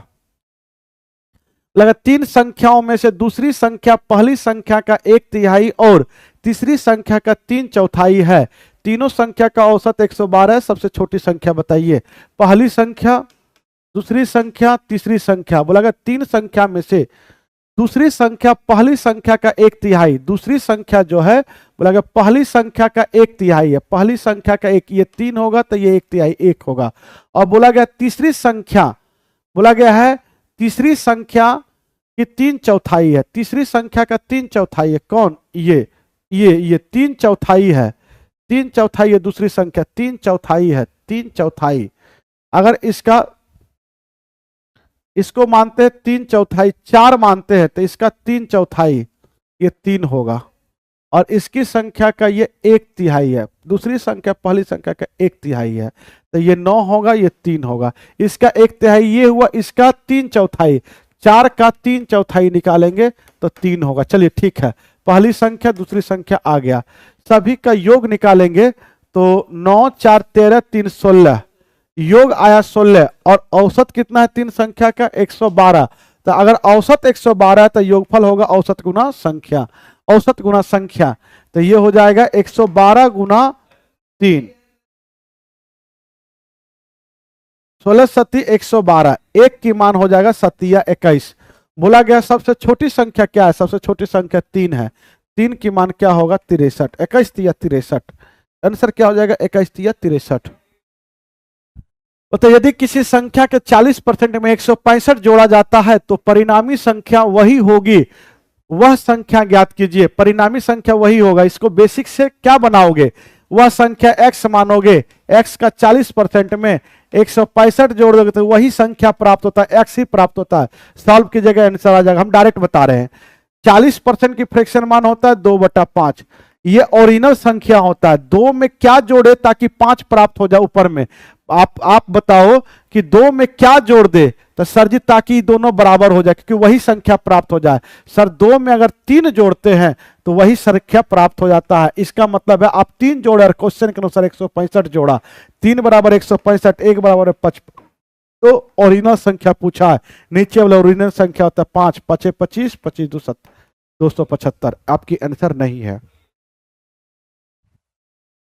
ठीक है बच्चे, आप चाहो तो इसको ऐसे बना लीजिएगा, ऐसे भी बनाइएगा तो देखिए आपको यही होगा, अगर यहां से करेंगे तो x 40% का मतलब 2/5x और प्लस में 165x, 165 बराबर में x, इसको उधर घटाएंगे तो सर जी क्या होगा 165 बराबर में x माइनस में 2x/5, 5 में से 2 जाएगा, 165 बराबर में क्या हो जाएगा 3x/5, इसे काटेंगे 5 5 5 25, x की मान क्या हो जाएगा 275। हम क्या बोले, चाहे आप ऐसे कर लो चाहे वैसे कर लो, जैसे आपको करना है वैसे कर सकते हैं।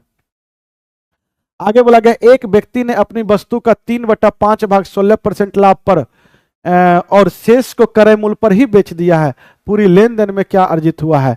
तो यहाँ 3/5 का मतलब होता है टोटल वस्तु 5, तो एक वस्तु का सीपी मानो, एक वस्तु का एक का सीपी 100 रुपया, टोटल कितना हो जाएगा, टोटल सीपी 5 वस्तु है 500, आपने उसमें कितना बेचा 3 वस्तु, 5 में से 3 वस्तु बेचा, तो एक वस्तु का क्रय मूल्य 100, 3 वस्तु का 300 और उसका 16% आप लाभ किए, 16 48 रुपए का लाभ किए, और 2 वस्तु 5 में से 3 बेच दिए तो बचा 2, 2 वस्तु को क्रय मूल्य पर ही बेच दिए, तो ना लाभ होगा ना हानि होगा।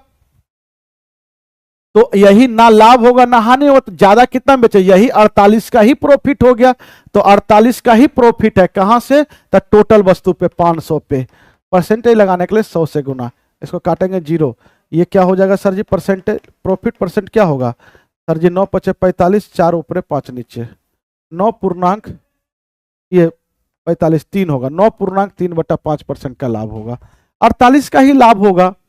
अरे तीन वस्तु 300 का वस्तु बेचे 16% का लाभ हुआ, तो 16 3 48, बाकी बात क्रय मूल्य पर ही बेच दिए हैं सबको।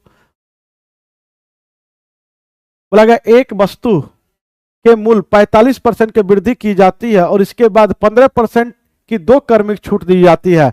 अंत में वस्तु के बोला गया मूल्य में कितने परसेंट की वृद्धि या कमी हुआ है। मेरे साथियों, पहले वस्तु का मूल्य 100 रुपया था, अब अंकित कर दिया 45% का वृद्धि कर दिया, 145 हो गया। कितना हो गया, 145। आप जानते छूट हमेशा अंकित मूल्य पे ही दिया जाता है। अंकित मूल्य 145 से 2 क्रमिक छूट दिया जाता है 15-15 का। तो 15 की फ्रैक्शन मान 1 बटा कितना, 15 की फ्रैक्शन मान होता है 3/20। 20 में 3 रुपया का छूट दिया जाता है, तो इससे लिया जाता है 17/20। पहला छूट दूसरा छूट भी 15% का है, 17/20 ही लिया जाएगा। सर जी आप 5 से काटेंगे 4 होगा, 5 से काटेंगे 5 दूनी 10 29 होगा। सभी को गुना करके 20 चौके 80 नीचे से भाग दे देंगे। मेरे प्यारे साथियों, सभी को गुना करके 80 से भाग दीजिएगा। 17 गुना 17 289। जल्दी से मेरे प्यारे बच्चे, 17 गुना 17 289 तो आ ही गया है। उसमें आप मुझे 29 से गुना करके बताइए। 8381 हो गया। अब इसी 8381 में आप क्या कीजिए, इसी 8381 में क्या, बोलिए बच्चे, अगर आप इसमें भाग देंगे तो 8 इकाई 8 होगा, 8 इकाई 8 होगा, जल्दी से बोलिए। फिर 0 उतरेगा, फिर 0 उतरेगा, ये 8 इकाई 8, 0 से 38 होगा, 8 चौके 32 होगा, 8 चौके 32 होगा, 8 चौके 32 होगा, फिर कितना उतरेगा, 6 उतरेगा, 8 सत्ती 56 होगा। देखिए तो ऐसे कुछ आ रहा है क्या,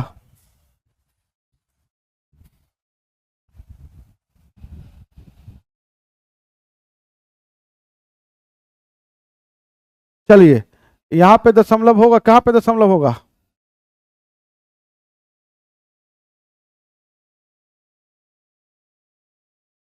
आठ से भाग दिए हैं, ये दशमलव यहां आ जाएगा, 104 पॉइंट समथिंग आएगा। तो अब क्या करना है, बोला गया है कि अंत में वस्तु के मूल्य में कितना परसेंट का वृद्धि या कमी हुआ है। तो आप देख पा रहे हैं कि पहले 100 रुपया था, अब हमारा मूल्य जो है कितना हो गया, 104 रुपया हो गया, समथिंग हो गया। तो कितना बढ़ गया सर जी, 4.7625% बढ़ा है 100 पर। 100 पर ही कोई चीज प्रतिशत कहलाता है। आंसर क्या हो जाएगा, ए हो जाएगा। आंसर क्या हो जाएगा, ए हो जाएगा।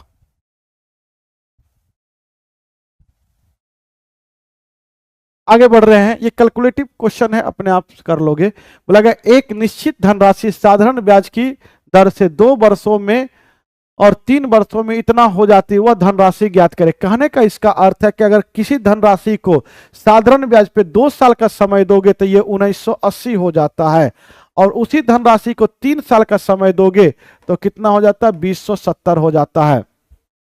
साथियों 2 साल में इतना, 3 साल में इतना।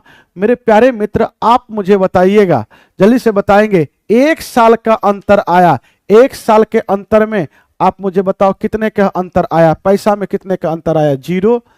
17 में से 8 जाएगा तो 17 में से 8 जाएगा तो कितना होगा, 9। ये क्या होगा, 0, 90 रुपया, यही आया ना, जल्दी से बोलो। 1 साल में कितने का अंतर है, 90 रुपया का। इसमें हो जाता है तो इसमें अमाउंट है, मतलब मूलधन के साथ में 2 साल का ब्याज भी है। तो साथियों यहीं तो मूलधन निकल जाएगा, इसमें 2 साल का ब्याज सहित है। तो 1 साल की ब्याज 90 रुपया, तो 2 साल की ब्याज घटा देंगे, 9 दूनी 18, 180 रुपया। तो जो बचेगा वो हमारा क्या हो जाएगा, मूलधन हो जाएगा, वो हमारा 1800 रुपया क्या हो जाएगा, मूलधन। आंसर क्या होगा, बी। आंसर क्या होगा, बी।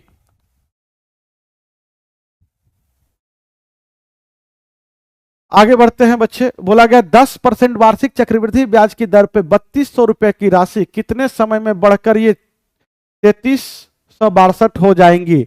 बोला गया है 3362 हो जाएगा, या जबकि ब्याज की गणना त्रैमासिक चक्रवृद्धि आधार पे किया जाता है। त्रैमासिक कहने का अर्थ हो गया कि अगर रेट हमारा 10% है, त्रैमासिक लगेगा तो एक साल में 4 त्रैमासिक होता है, इसको भाग देंगे तो ये हमारा हो जाएगा 10/4। 10/4 परसेंटेज हटेगा तो 10/400 हो जाएगा। इसकी फ्रैक्शन मान हो जाएगा 1/40। एक साल में ये बनता है 41/40। तो याद रखेंगे फ्रैक्शन मान का 41/40 मतलब ये मूलधन होगा और ये अमाउंट होगा। इसी फॉर्मेट में मुझे मूलधन और अमाउंट को लाना है। मूलधन हमारे पास 3200 रुपया है और अमाउंट हमारे पास 3662 है। मेरे प्यारे मित्र, अगर आप 2 से काटेंगे तो ये हो जाएगा 1600, ये 2 से काटेंगे 16 दूनी 32 और 8 दूनी 16 और 1 का ही 1, ये हो गया। तो सर जी अगर आप देखोगे 1600 को क्या लिख सकते हो तो 40 की स्क्वायर, और 1681 को लिख सकते हो 41 की स्क्वायर।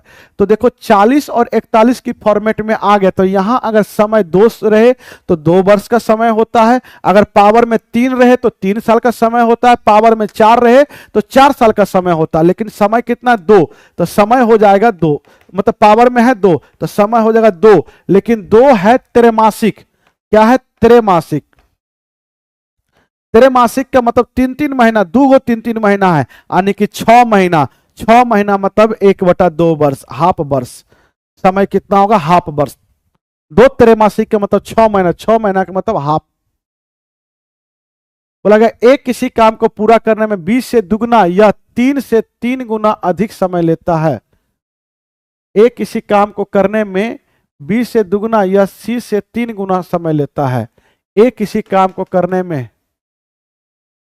एक किसी काम को करने में 20 से दुगना और 30 से 3 गुना, तो 3 दूनी 6 इसको ले लो, इससे दुगना इसको 3 लो, और 30 से 3 गुना लेता है तो इसको 2 लो।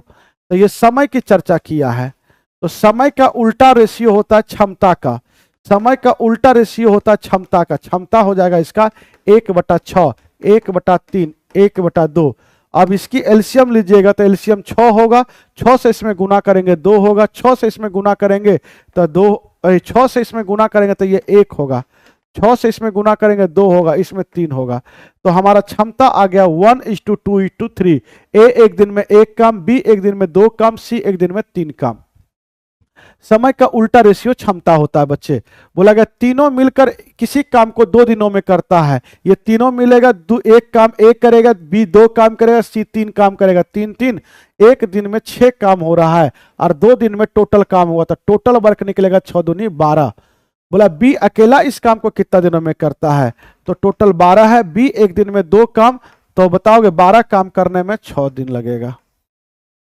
आंसर क्या हो जाएगा? ए। बी अकेला करेगा तो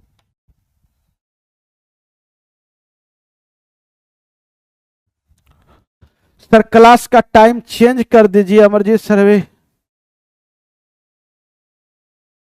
अब इसको रिकॉर्डेड देख लीजिएगा। मैक्सिमम बच्चे तो बच्चे रिकॉर्डेड ही देखते हैं, अब क्या कर सकते हैं आप ही बताइए।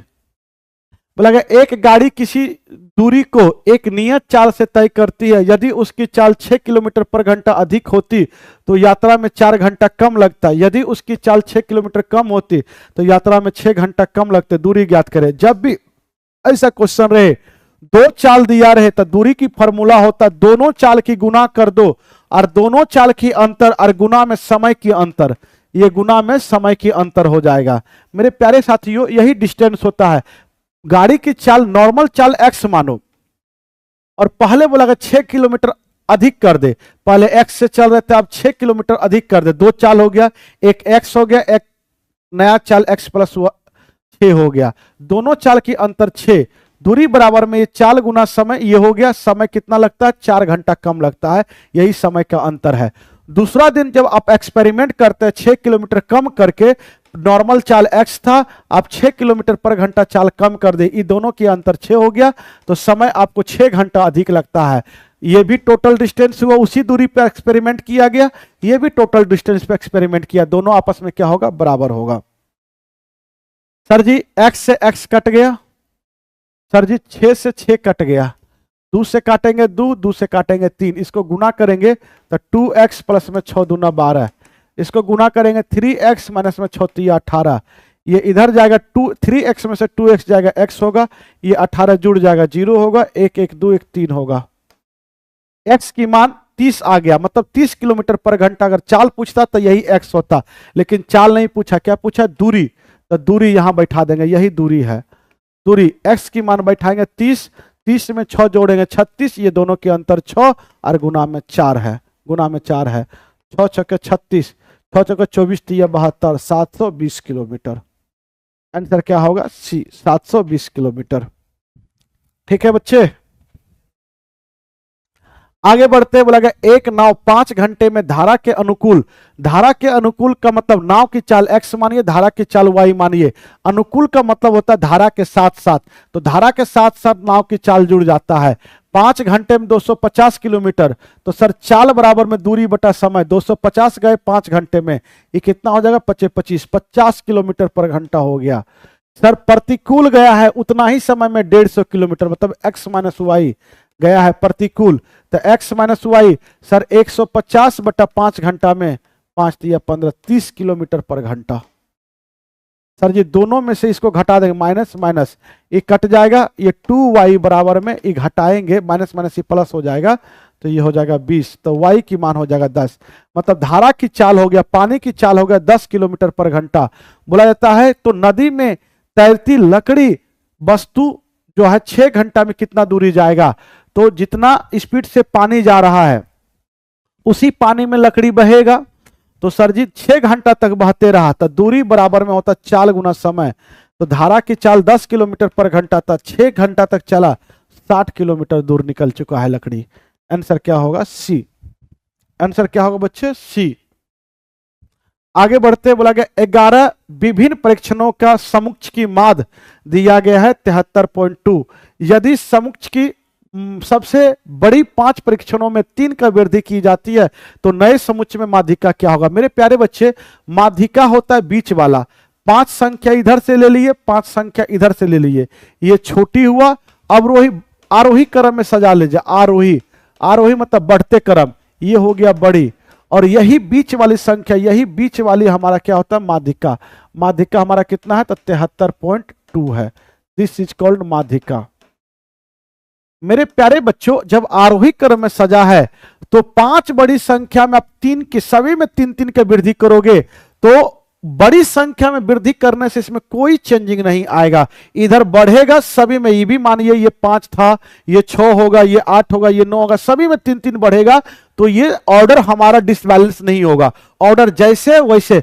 अगर आप छोटी संख्या में बढ़ाते तब मामला गड़बड़ा जाता, तब माध्यिका में चेंज होता, लेकिन छोटी संख्या में जब घटाने की बात बोले तो भी कोई चेंजिंग नहीं होगा।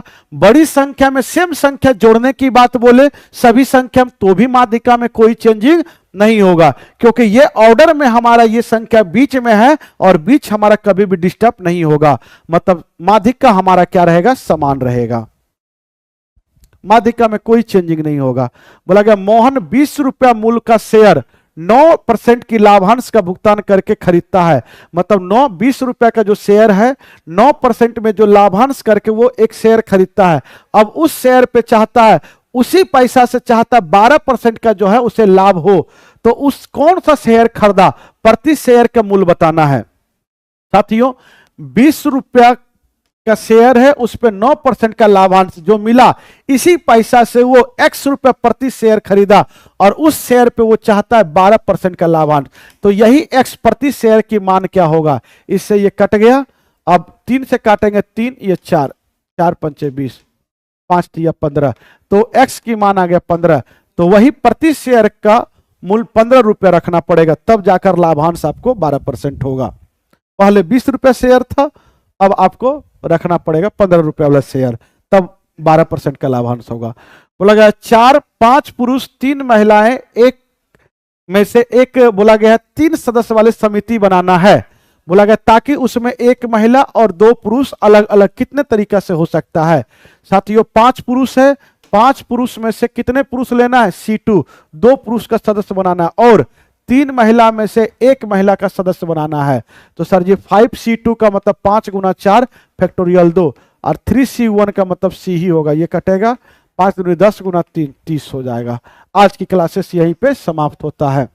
किसी तरह का कोई दिक्कत है बच्चे, कमेंट करके आप जरूर बताइएगा, हम कमेंट जरूर देखते हैं, ठीक है। या हमें जब लाइव हम आते हैं तो उसी समय आप आकर जरूर बताया कीजिएगा। थैंक यू बच्चे।